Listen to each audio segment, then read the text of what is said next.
action where I asked for the original application for this Connecticut Social Security number that Barack Obama is using.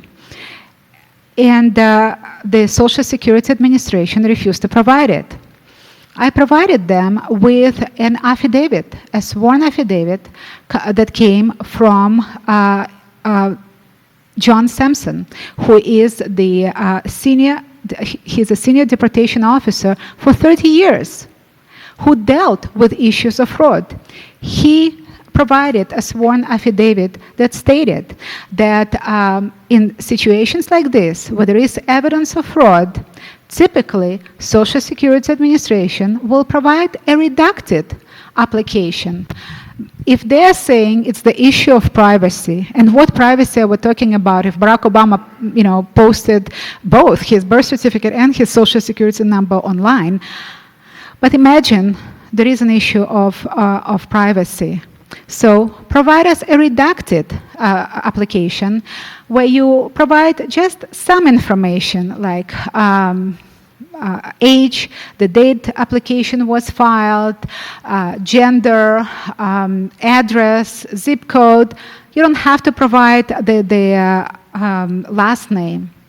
So this is amorphous enough not to give us the name of the original owner of the Social Security, but because there are so many variables, it will definitely rule out Barack Obama. And of course, they refuse to provide this information. More corruption, more criminal cover-up, and that's coming from the top officials of Social Security Administration and high-positioned federal judges. That really reminds me of Soviet Union. There, for 60 years, there was no justice. The system of justice was a mirage. There were beautiful buildings of courts. You enter, the building is nice, there is marble and granite, but it's all rotten inside. What we had there was what is called telephone justice, where party bosses would call the judges and tell them which way to rule, particularly on issues of civil rights, constitutional rights. And it's interesting, one of the judges of the Supreme Court, Justice Breyer, wrote a book where he was saying that after there was perestroika, there was change in the Soviet Union, a number of American judges went to the Soviet Union to teach them democracy. Well, it looks like the old Soviet apparatchiks told American judges, not the other way around. Because what we have now in our courts is nothing but telephone justice. And there are cases where, if it's a divorce, if it's something minor, you might find a good judge. But when you see those kind of cases dealing with corruption in the government, you have nobody to talk to. And I was just appalled. I was absolutely appalled when I looked at the decision that came from the Court of Appeals for the District of Columbia Circuit. What they said, that they will not provide the application for this Connecticut Social Security number because A, of privacy, the privacy is attached, and B, there is no legitimate public interest to the issue. Think about it. How brain dead have those judges have to be? Either brain dead or corrupt and bought and paid for or threatened. I don't know what it is. But what is wrong with those judges when they would say that there is no public interest in knowing whether we have a criminal with a stolen Social Security number sitting in the White House and usurping the position of the President and Commander-in-Chief? Do you believe that there is no public interest? Or do you believe that there is public interest? Yes. And that is why we have to fight. We have to fight not only Barack Obama, we have to fight to impeach, to throw out of office corrupt politicians, corrupt bureaucrats. There is an organization called GOO, which is Get Out of Our House, and that's here, there are representatives. And this is an organization that basically is seeking to remove out of office corrupt politicians on both sides of the aisle. And we have plenty of them on both sides of the aisle. But also, there is also an organization called, I think it's called Jail for Judges. Where we have to join forces and go to court or file petitions with state representatives, with congressmen, to remove from office corrupt judges who come up with those kind of decisions. To me, it's just incomprehensible that anybody with any measure of brain activity would state that there is no public interest to know whether we have a criminal in the White House who is using a forged birth certificate and a stolen social security number and a forged elective service certificate. We had a hearing in the state of Georgia. How many of you watched the DVD? A number of people watched it. We had a hearing. I brought 7 witnesses. And the information that I brought is just mind-boggling. We brought evidence from a computer expert, Mr. Felicito Papa, who graduated from a technological institute in Indiana, who stated that when you look at this birth certificate, you can see that it was created on the computer. It's a computer-generated document. And you can see layers, and you can see that the stamp of the registrar and the date stamp came from a different layer. Not long ago, Sheriff Arpaio confirmed it. How many of you watched the press conference by Sheriff Arpaio? Raise your hands. Nearly everybody. He confirmed what I brought to court time and again. This is a forgery. You can see layers. You can see a halo between the words. And this can happen only if somebody created the document on computer and then added the background of secure paper. It wasn't secure paper there, and then they would make a copy. No, it's the opposite, which shows forgery. I brought forward yet another witness who got information through Freedom of Information Act showing that in his mother's passport, Barack Obama is listed under a different last name. As you know, he was adopted by his stepfather, whose last name was Soetoro. And I brought to court his school registration from Indonesia, where it shows his last name to be Soetoro. I also provided his mother's passport records where he's listed under the name Soe Barka. And in Southern Asia, they do have a tradition of blending names. It's not like in the West where you have the last name that goes from generation to generation.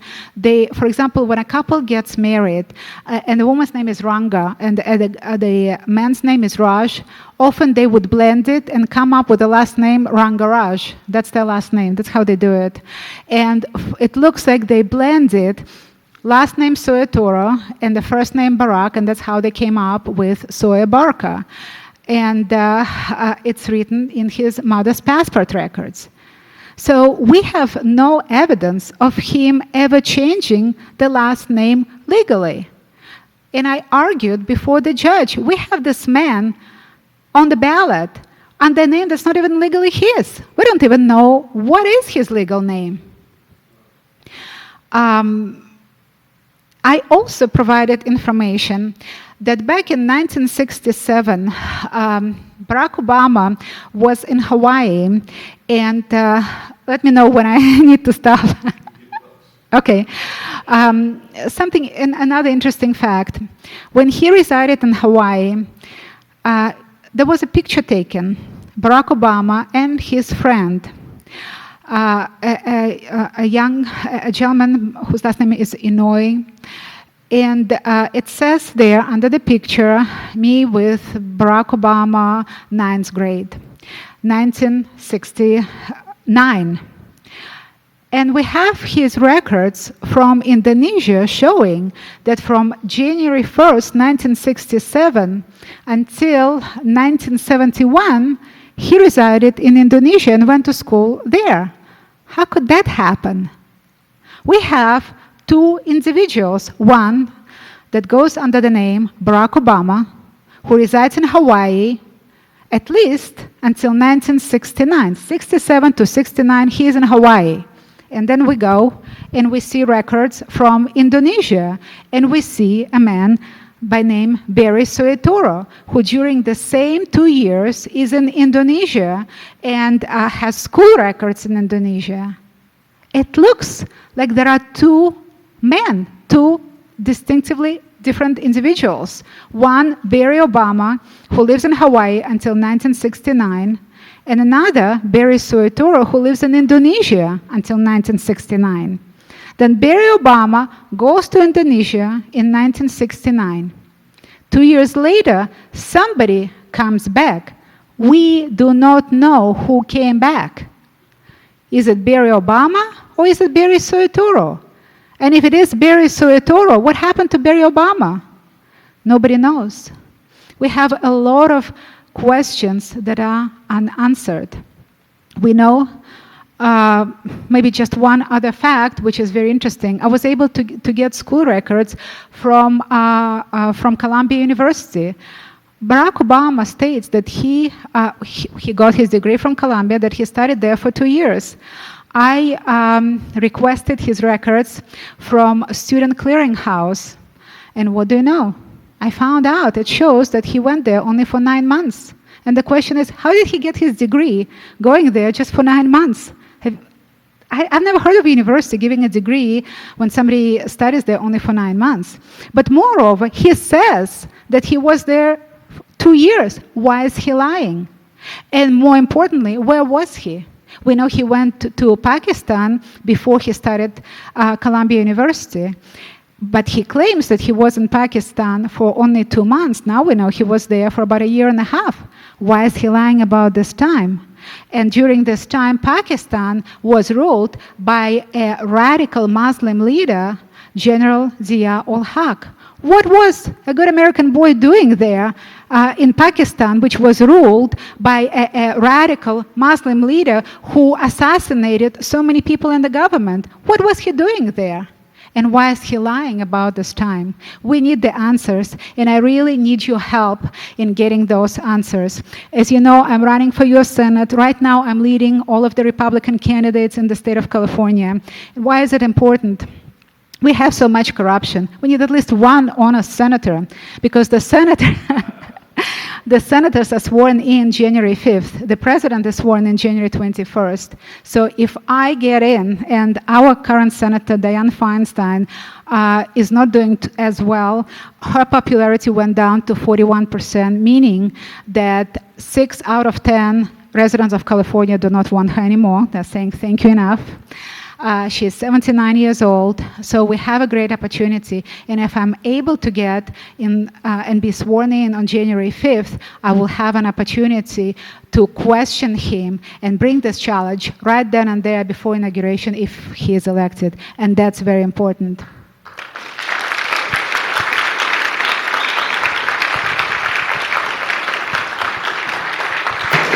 Okay, if you have a question, won't you line up here behind me or behind the microphone? And we'll take another 10 minutes of questions, and then we'll move to our next speaker, Dr. Wiley Drake. Hi, Dr. Taitz.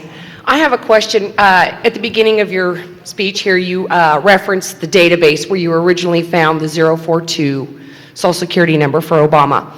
And unwittingly, you could question maybe the integrity of the database until he posted his Social Security number matching that of the database. In the database, it also gave a Social Security number that started with 280 for the Hart Senate building in Washington, D.C., under the name Barack Obama. So if we're assuming that the database was correct in the original 042 Social Security number, now we have him. How many Barack Obamas have ever resided in the Hart Senate building in Washington, D.C.? How does he justify using 2? from what I understand, the only way you ever get a second Social Security number is one, possibly in an adoption, two, if you're in the witness protection program. Oh, and I have news for you. We've seen, we ran the database once, we saw 25 different numbers, and then we ran it again, we saw over 30 different numbers. And we've seen him, it looks numbers of his relatives connected to him. For example, his stepbrother, Mark Nitsanjo, who lives in China today, he went to school in Georgia, and in one of the